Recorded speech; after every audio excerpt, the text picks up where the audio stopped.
Mesdames, Mesdemoiselles et Messieurs, bonsoir et vous êtes notamment les bienvenus à ce plateau spécial qui sera consacré à la crypto-monnaie, sa définition, ses applications, ses avantages, les questions en rapport avec sa sécurisation, la législation au plan national et international. Le Gabon peut-il accueillir ou bien faire usage ou créer la crypto-monnaie au plan local? La réponse donc à toutes ces interrogations avec notre invité sur ce plateau spécial, Monsieur Daniel Paloubo. Vous revenez de Suisse, vous êtes responsable d'un groupe qui fait dans ce domaine. La première question. Bonsoir, monsieur. Alors, vous êtes à Libreville depuis quelques jours, depuis quelques semaines. Vous faites donc la promotion donc, de ce nouveau type de ce mode de paiement. Vous avez rencontré le vice-président de la République. D'abord, est-ce que c'est la première fois que vous arrivez au Gabon? Alors moi et notre délégation de la Suisse, nous sommes arrivés dimanche dernier et c'est la première fois que je viens visiter le Gabon. Comment vous avez trouvé le pays? Moi j'aime bien. Vous avez fait un petit tour? Oui, on a fait le tour un peu de... Moi j'aime bien le long de la mer. On a visité un peu le centre de la ville, regardé. Vous avez fait beaucoup. La plage du Gabon? On a fait un petit promenade. On a pu essayer aussi les noix de coco qui sont délicieux. D'accord. Alors vous avez pu échanger quand même, vous avez rencontré, à part le vice-président, vous avez rencontré... Alors nous sommes arrivés ici, comme je dis, dimanche soir. Lundi matin, on a eu l'occasion de rencontrer le vice-président. Et on a eu l'occasion d'exposer notre projet de mise en œuvre d'une chaîne de blocs au Gabon et aussi l'implantation d'une monnaie qu'on aimerait bien appeler Gabon Coin et aussi de créer séparément une plateforme d'échange qui permettrait de négocier et payer le Gabon Coin.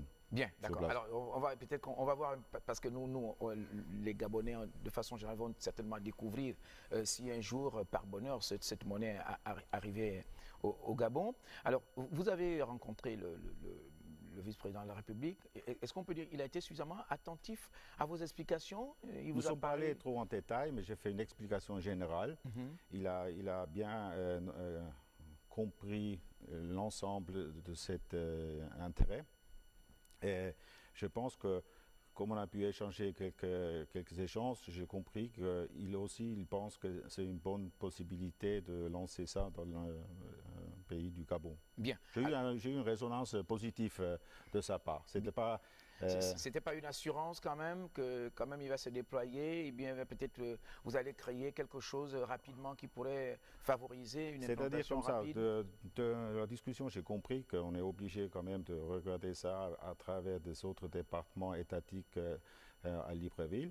Et à ce sujet aussi, on a déjà eu le premier rendez-vous avec un ministère de l'économie, avec lequel on a fait de nous un exposé général comment ça fonctionne, comme notre groupe fonctionne, et aussi comment on peut discuter pour mettre en place le Gabon Coin et la plateforme d'échange. Bien, alors on va y arriver dans les explications d'ordre technique, parce que ce qui nous intéresse un peu, c'est aller à la découverte, parce que c'est un plongeon dans le futur. Hein. C'est des choses qu'on va certainement découvrir d'ici quelques années. C'est pas encore arrivé au Gabon. Mais on va d'abord marquer une première pause pour regarder et suivre votre audience. On va repartir à la vice-présidence. Ce jour-là, vous avez été reçu par le vice-président de la République. Vous avez accordé une interview à notre presse. On va demander donc à la régie donc, de nous envoyer ce reportage et on revient juste après. Véritable plongeon dans le futur, auquel cas le Gabon accepterait de se lancer dans l'usage de la crypto-monnaie. Gira Financial Group AG, une entreprise installée en Suisse et qui opère en la matière, est allé exposer au vice-président de la République, Pierre-Claver Maganga Moussavou, les multiples applications et avantages qu'offre ce type de monnaie avec l'espoir d'une probable implantation en terre gabonaise. Mais nous sommes très intéressés de pouvoir développer ce domaine et aussi de s'installer au Gabon avec un bureau et de faire des cours spéciaux pour amener cette technologie aussi pour la population. Le groupe dispose de suffisamment d'atouts au regard du niveau très élevé de ses investissements à travers le monde. Nous avons plus de 250 000 utilisateurs déjà de notre propre crypto-monnaie suisse qui fonctionne à travers un système d'écosystème. Ça veut dire qu'avec notre monnaie, vous pouvez acheter des produits et des services à travers le monde, c'est-à-dire les gens qui sont affiliés. On vend ces coins à travers 143 pays déjà.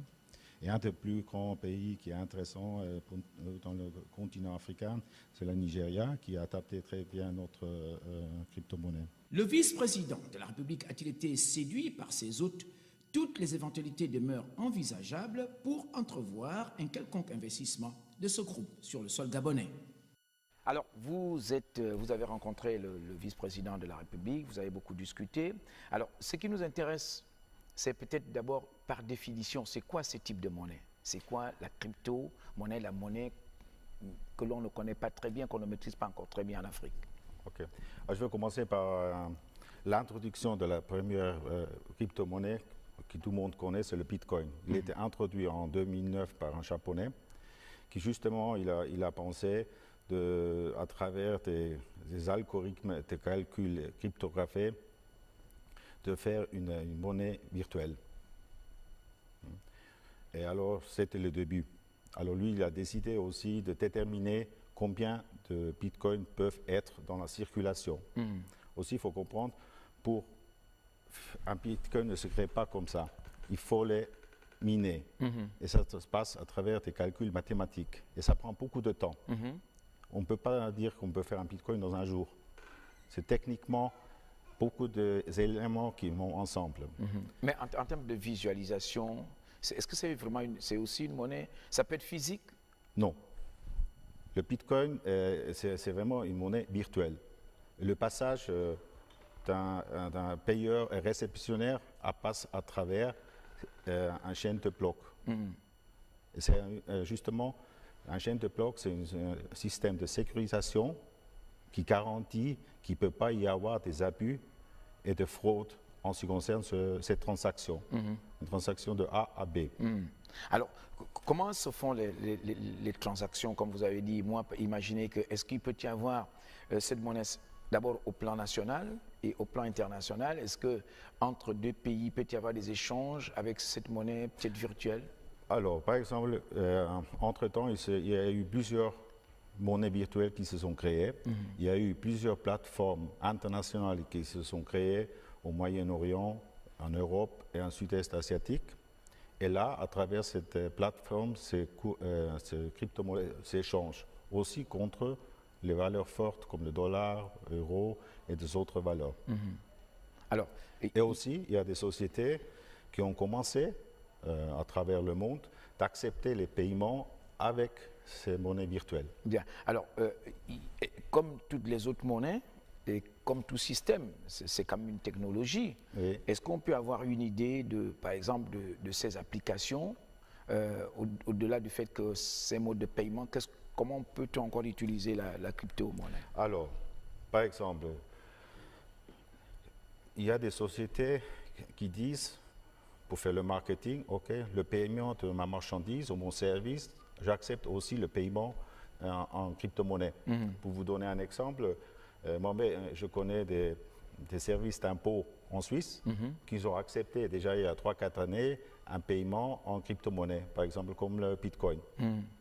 C'est déjà quelque chose de courant, qu'on peut utiliser ça même pour les impôts. Voilà, et autre chose? On peut les utiliser pour achat de marchandises. Maintenant, je ne sais pas, par exemple, il y a des possibilités que certains hôtels ou des services spéciaux accepteraient aussi de faire les paiements avec une monnaie virtuelle. Alors, mais est-ce que cette monnaie virtuelle, est-ce que ça ne demande pas une espèce de connexion électronique, par exemple, entre le client et peut-être l'acheteur et le vendeur, non? Voilà. L'important, c'est d'avoir un accès Internet ou une application mobile. À haut débit, forcément? Disons un débit moyen, ça peut marcher. Débit moyen, ça pourrait aussi marcher. Je pense que maintenant, pour un interchange dans un pays, un débit moyen, c'est suffisant. Mais maintenant, normalement, comme ça passe à travers ces chaînes de blocs à haute technologie, ça va très vite, ces transactions. Une transaction de paiement, c'est effectué dans quelques secondes. Ça veut dire que celui-là qui envoie et celui-là qui reçoit, ils ont des codes d'échange. Alors, je vais être peut-être un peu concret pour mieux s'accrocher à l'échange. À supposer que moi, je suis au Gabon, j'ai envie d'acheter un véhicule en Suisse. Comment va se passer la transaction, par exemple, en crypto-monnaie, en Bitcoin? par exemple? Alors, admettons qu'on veut acheter une voiture en Suisse. Oui. Peut-être on peut discuter avec le vendeur et je peux dire, écoutez, moi j'ai 10 bitcoins qui correspond aujourd'hui à une valeur à 40 000 $. Est-ce que vous acceptez ce paiement en bitcoin au lieu en francs suisses? Si l'acheteur il dit oui, il a un compte de référence et ils sont d'accord avec le contrat, il peut faire le transfert à ce sujet-là. Alors, qu'est-ce qui change donc à ce niveau-là par rapport au système classique, par rapport à la monnaie que l'on connaît aujourd'hui? Alors là, par exemple, les transactions sont plus vite. Il y a une transparence dans la transaction. Ils sont sécurisés. On va en reparler de la sécurisation parce que quand même, à la fois au plan technique et au plan législatif, je pense qu'il doit y avoir une législation à l'international ou dans le pays qui doit quand même sécuriser, limiter parfois les risques possibles. Hein? Ah oui, Non. à part cet avantage, vous avez autre chose? Et est-ce qu'il y a autre chose qui peut être plus avantageux que ça? Disons comme ça, moi je La pense rapidité, oui, allez-y. du moment que vous avez une crypto-monnaie dans un pays par exemple comme le Gabon, on pourrait éviter l'inflation sur la monnaie. Ça c'est un très grand avantage. Deuxièmement, vous n'avez pas des billets de monnaie sur vous. Parce que Vous ne vous promenez pas, vous ne vous baladez pas avec de l'argent dans les poches. Exact. Troisièmement, c'est un grand avantage aussi pour le gouvernement parce qu'ils ne doivent pas imprimer trop de billets qui coûtent très cher à l'étranger pour imprimer. Est-ce qu'à terme, on va arriver à une disparition totale de la monnaie scripturale, la monnaie physique, les billets classiques, par exemple, ce qu'on connaît aujourd'hui, les pièces en question? Si vous avez vu que déjà en Europe, la circulation de la monnaie normale, il est très restreint. Parce que même si vous allez en banque, les retraits bancaires par jour sont réduits pour la monnaie normale. Alors je pense que oui, à long terme, les billets en circulation vont être réduits. Bien. Alors, généralement, partout dans le monde. Alors, les questions de sécurisation, on en vient maintenant. Qu'est-ce qui est verrouillé autour pour qu'il n'y ait pas de problème, les risques? Comment vous faites pour que les gens, pourquoi on ne puisse pas tricher? Alors, avant, par exemple, qu'on crée une monnaie, il faut créer une chaîne de blocs, qui est une centrale de base. Cette centrale de base emmagasine toutes les informations nécessaires avec ce système de calcul algorithmique. Et c'est calculé directement. Bien. Il défie certaines opérations. Une fois que certaines opérations sont terminées, il va enclencher des autres opérations. Ça, c'est une certaine garantie.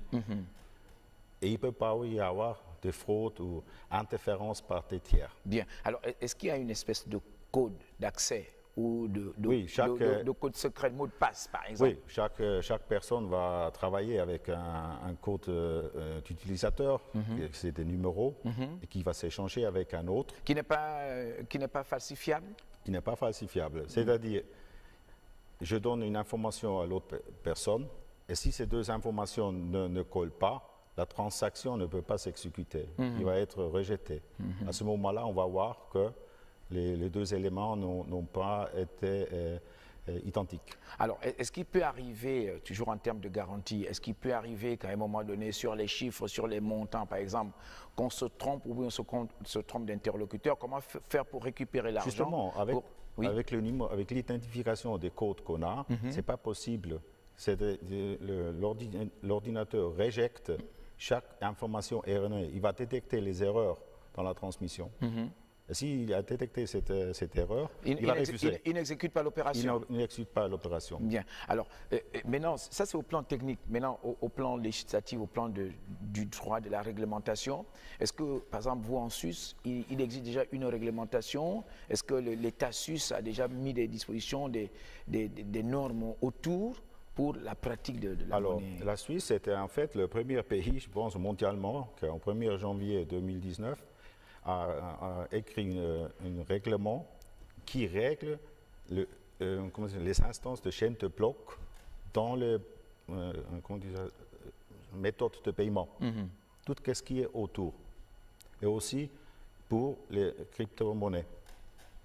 C'est un rapport de 120 pages. Et le gouvernement suisse a tenu justement pour régler ça, pour éviter des malcompréhensions. En cas de litige Exact. ou de la manière comment ça devrait fonctionner. Mais parce qu'il y a certains pays qui s'abstiennent à faire ça. Ils ne veulent pas que la crypto-monnaie entre dans leur pays. Ils ne veulent pas que l'autorité du pays, la banque centrale de chaque pays, perd l'autorité. Alors, ils s'obstinent à ça. Vous avez certains pays qui refusent catégoriquement la crypto-monnaie. Parce qu'ils pensent que c'est une concurrence pour la banque. Ils ne peuvent pas régler leurs accords internationaux. Et ils ont peur peut-être de perdre leur autonomie. Alors ça, c'est le côté, tout ce qu'on a vu, ce qui peut être considéré comme étant des avantages, des applications subséquentes par rapport donc à l'usage de cette monnaie. Est-ce qu'on peut dire aussi que quelque part, il y a quand même, c'est sécurisé techniquement, au point de vue du droit aussi, mais est-ce qu'il n'y a pas quelques inconvénients, comme vous l'avez dit il y a quelques instants, parce que ceux qui défendent la thèse, dire que nous, on ne veut pas de la crypto ici, et ils ont quand même raison aussi. Mais par exemple, nous avons 220 pays dans le monde. L'échange mondial est énorme. Quand même, et on doit penser que chaque jour, il y a des transactions de plusieurs milliards de dollars par les crypto-monnaies. Ça montre qu'il y a un marché, un grand potentiel dans ce domaine. Est-ce que là aussi, est-ce que les inquiétudes, par exemple, de ceux-là qui ne veulent pas de la crypto, c'est pas parce que peut-être que ce n'est pas encore bien assimilé, que ce n'est pas encore suffisamment généralisé? On a quand même peur de ce que ça peut mais produire. par exemple, en Europe, la crypto-monnaie a pris bon pied. Aussi en Amérique latine, un peu aux États-Unis, en Sud-Est asiatique, il y a quelques pays. Mais au continent africain, il n'y a aucun pays qui est vraiment s'est mis en avant pour développer ça. Ça veut dire que nous, comme vous êtes venu au Gabon, et la dernière fois vous parliez par exemple du Nigeria, on va en voir un peu, c'est que le Gabon pourrait éventuellement être parmi les premiers pays africains, si auquel cas on acceptait quand même la crypto-monnaie ici, la crypto. D'ailleurs, c'est comme ça. On a vu le développement mondialement et on a pensé vraiment que le continent africain sera un bon endroit pour nous pour développer ces technologies de chaîne de blocs. Et nous avons pensé spécialement au Gabon, qu'ici, je pense, il y a les éléments qui nous permettraient vraiment très bien d'expandre d'abord sur le national et aussi sur l'international. Et j'ai compris que l'économie du Gabon, elle est assez forte parce qu'il y a des réserves de pétrole. Le Gabon a un potentiel? Et voilà, je pense, parce qu'il y a une grande réserve du pétrole pour quelques années à venir. Et je vois qu'il y a un grand développement qui s'est fait de ce pays aussi pour les pays autour. Et je pense géographiquement, c'est un endroit idéal pour faire la base de la technologie. Voilà, c'est un endroit idéal. Donc on en revient maintenant à cette question concernant le Gabon pour que les Gabonais soient suffisamment intéressés par ce débat, ce plateau spécial. Le Gabon, la superficie, les ressources, on en a, mais la population peut-être, est-ce que ce n'est pas un facteur de faiblesse? Nous sommes à près de 1 800 000 habitants. Est-ce que ça pourrait favoriser ou est-ce que ça pourrait être aussi défavorable pour l'implantation de la crypto? Moi, je pense que, comme vous avez dit, même si vous avez, en Suisse, nous avons 7 millions de personnes. Ici, vous avez 1,8 million, je pense que c'est une bonne base de le faire. Parce que même si, par exemple, vous pensez, si vous avez 80% de personnes ou 60% qu'on peut atteindre qui vont utiliser cette crypto-monnaie, etc., ça pourrait être un grand potentiel. Mais la base principale, où je pense, c'est que si le gouvernement du Gabon, finalement, accepte cette idée, d'établir cette carbon coin pour le marché domestique et international, je pense que c'est une bonne base de s'assurer que la valeur du carbon coin ait une stabilité. C'est-à-dire que vous n'avez pas de risques d'incursion extérieure, stabilité d'échange, parce que vous avez les réserves comme garantie collatérale. Maintenant, en termes d'application, est-ce qu'il y a des secteurs bien spécifiques que vous avez déjà identifiés dans lesquels, effectivement, vous pourriez investir pour développer une plateforme sous-régionale et continentale? Exact. Nous avons déjà parlé aussi avec le ministère de l'économie. On a fait l'exposé, qu'est-ce qu'on aimerait faire comme première étape. Alors la première étape, c'est qu'on doit créer une base technologique. La première étape, c'est de créer cette chaîne de blocs. Cette chaîne de blocs, c'est l'élément de base. C'est là qu'on va stocker après toutes les informations. Il y a des avantages aussi pour le gouvernement. Il peut y cadastrer tous les citoyens du Gabon. On peut imaginer qu'on peut créer des fiches médicales. On peut s'imaginer qu'on peut avoir un contrôle général en ce qui concerne les mouvements de marchandises à l'importation et l'exportation. Un contrôle aussi en ce qui concerne la TVA, les droits d'importation, les droits d'exportation et même les impôts que les citoyens doivent payer. Et ça, on peut stocker tout dans cette chaîne de blocs qui est la base. C'est-à-dire c'est comme une plateforme étatique qui permet au gouvernement d'avoir un recensement, un contrôle. Un fichier assez complet. Et en plus sécurisé. C'est-à-dire que ce n'est pas possible d'avoir une falsification, il n'y a pas possible d'avoir une doublure, ce n'est pas possible de faire des faux pas, je ne sais pas, de n'importe quel type, parce que, comme je vous ai dit, chaque opération, s'il n'est pas identique, elle est révisée. Bien, bien. Alors je pense que pour l'État du Gabon, par exemple, ça pourrait économiser un grand montant aussi. Alors tout cela, ça prend combien de temps, le fait de monter cette opération et rendre ça... Alors moi, je pense qu'une mise en place comme notre groupe en général, nous disposons déjà des chaînes de blocs. Alors, par exemple, un point qu'on a parlé avec le vice-président, c'est qu'on doit identifier avec les différents départements étatiques quels sont les points qu'on doit discuter, où il y a des problèmes. Et nous, on doit mettre à disposition des techniciens, des développeurs, et parler avec 2-3 personnes de chaque département pour se mettre ensemble et trouver un système adéquat. Bien. Alors, ça va nous permettre maintenant, dans la dernière partie de cette émission, de nous parler de vous et de votre entreprise. Et peut-être là, on va avoir des images. On va faire passer ce petit reportage sur votre groupe pour voir un peu comment est-ce que ça fonctionne, comment ça circule. On va voir des images, c'est vous qui nous avez apporté ce petit spot. Oui. Donc on va demander à la technique donc, de nous envoyer ce petit reportage de quelques minutes sur ce groupe installé en Suisse. Bienvenue chez GiraCoin, un produit de la société Gira Financial Group AG. Il s'agit de la nouvelle monnaie cryptée originaire de Suisse que nous sommes heureux de vous présenter ici. Le GiraCoin est un moyen de paiement numérique reposant sur les principes de la cryptographie, ce qui en fait un système de paiement sûr et décentralisé. Avec le GiraCoin, vous êtes indépendant des banques centrales. Une crise bancaire ne peut pas avoir le moindre impact sur une monnaie cryptée. En ce moment, de nombreux sujets agitent le monde de la finance, comme la sortie de la Grande-Bretagne de l'UE ou la chute vertigineuse du cours des monnaies sur les marchés financiers. Dans cette période, les monnaies cryptées s'imposent de plus en plus comme une alternative intéressante. Le GiraCoin a été développé en Suisse.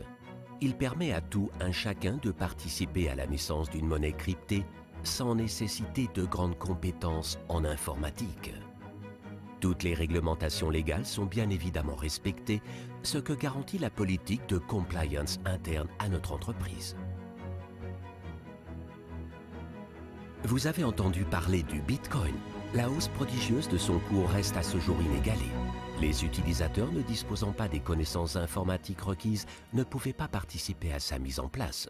C'est là qu'intervient le GiraCoin. Il met à la disposition de ses partenaires une plateforme de minage propre à l'entreprise. La prospection du GiraCoin s'effectue conformément à la technique de sécurité SH256.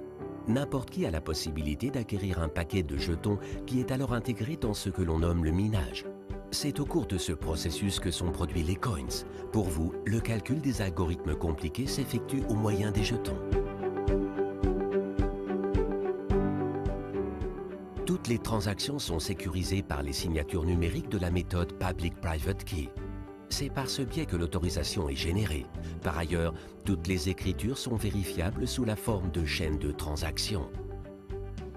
Ces chaînes sont à leur tour codées en chaînes de blocs ou blockchains au moyen de techniques cryptographiques, ce qui permet d'exclure les doublons ou les fraudes. Giracoin fonctionne avec une combinaison de méthodes de vérification par preuve de travail, Proof of Work, et par preuve de participation, Proof of Stake. La première constitue notre parc de minage. La deuxième permet à nos membres de participer directement aux opérations de minage. Et puis, avec notre invité ici, on va boucler cette émission. On a suffisamment compris un peu le fonctionnement et un peu de cette monnaie qui va arriver certainement. Alors, on va s'intéresser à votre groupe après ce spot. Peut-être, qu'est-ce qu'on peut ajouter? Votre implantation à travers le continent, à travers le monde, rapidement? Oui, j'aime rapidement. Nous avons plus de 250 000 utilisateurs dans le monde qui utilisent déjà notre Giracoin. On a créé un système éco, que ça veut dire qu'on peut utiliser ce contre les produits et services déjà. On a plusieurs bureaux dans le monde, notamment au Nigeria, en Turquie, au Brésil, en Italie et en Allemagne. Et notre siège principal, il est en Suisse. Alors pour le camp du continent, vous n'êtes pas encore implanté au niveau du continent? Vous avez des bureaux au Nigeria? Et puis non, c'est le Nigeria que s'appelle Gira Africa. D'accord.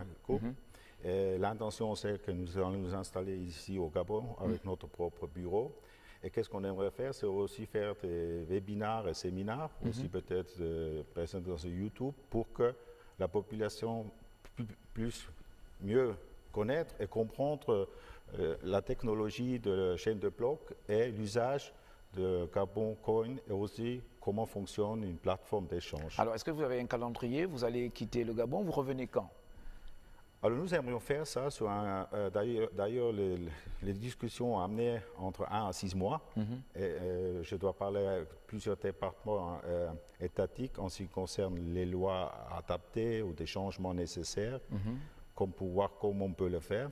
Et on peut s'imaginer que sur 6 mois, la première chaîne de blocs pourrait être installée en Libreville, je pense. Alors, peut-être en contrepartie, qu'est-ce que vous-même, en tant qu'entreprise, qu'est-ce que vous gagnez en vous implantant, par exemple, au Gabon ou en Afrique, et dans le reste du monde? J'avais évoqué tout à l'heure, je pense que Gabon pourrait être un leader ici. Et du moment que on a ce Gabon Coin et cette plateforme échange qui est garantie étatique, ce serait une première mondiale. Et les autres pays africains aimeraient aussi y participer.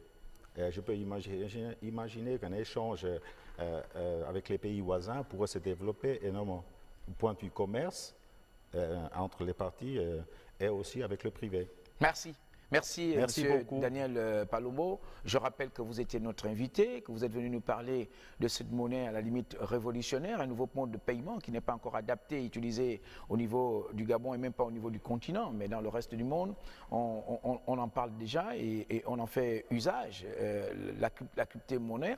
Je rappelle que vous êtes installé, vous êtes une société suisse et vous êtes venu en prospection dans notre pays pour voir quelles sont les possibilités, les éventualités pour s'implanter durablement dans notre pays. Merci d'être venu, certainement pour une autre fois sur ce plateau, lors des séminaires que vous envisagez d'organiser dans notre pays. Merci à vous également de nous avoir suivis sur cet échange un peu compliqué techniquement, mais très intéressant du point de vue scientifique. On va se retrouver très prochainement pour un autre plateau spécial sur nos antennes. Bonsoir et à très bientôt.